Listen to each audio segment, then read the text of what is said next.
এই দুইটা ছেলে এখানে হঠাৎ করে সোনাতে রূপান্তরিত হয়ে যায়। এরপরে চিঙ্কু যখনই এই গরুটির গায়ের উপরে পানি দেয় তখনই এই গরুটি এখান থেকে গায়েব হয়ে যায়। চিঙ্কু এখানে তো কিছুই বুঝতে পারছিল না কিভাবে গরুটি গায়েব হয়ে গেল। এই দেখে চিন্টু তো অনেক অবাক হয়ে যায়। এরপরে চিঙ্কু এই জাদুর পাইপটি হাতে নিয়ে এসে কিছু একটা বলতে থাকে আর বলতে থাকে, এটা তো মনে হচ্ছে একটি জাদুর পাইপ, দেখি তো আমি ট্রাই করে দেখি। ঠিক তখনই ওখানে একটি মহিষ ছিল আর মহিষের গায়ের উপরে এই পানিটি দিলে মহিষ ওখান থেকে হাওয়া হয়ে যায়। এরপরে চিঙ্কু বলতে থাকে, এটা আমি কি করলাম, আমার জিনিস আমি নিজেই তো শেষ করে দিলাম। আরে তুমি এটা কি করতেছো, তুমি চিন্তা করো না, আমি তোমাকে ভালো কিছু দিব। আরে ভাই এখানে কে কথা বলতেছে, এই পাইপটা আমাকে যেভাবেই হোক এখান থেকে এখন সরিয়ে দিতে হবে। এরপরে চিঙ্কু ওখান থেকে তাড়াতাড়ি করে ওইদিকে চলে যায়। পাইপের পানি যখন আস্তে আস্তে বের হতে বন্ধ করে দেয়, এরপরে চিঙ্কু এই পাইপটা আবারও হাতে নেয় আর ওইদিকে পানির পাইপটি ধরলে সাথে সাথে একটি সোনার গরু হয়ে যায়। এই দেখে চিন্টু বলতে থাকে, আরে ভাই এটা তো একটা সোনার গরু, আমি তো এবার কোটিপতি হয়ে যাব।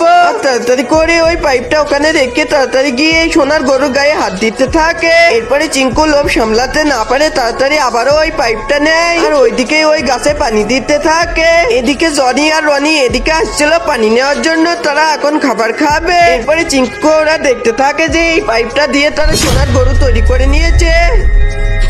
এই ছবিটিকে দেখে তোমাকে টাকা দিতে হবে না, মায়া লাগলে শুধু লাইক সাবস্ক্রাইব করে দাও।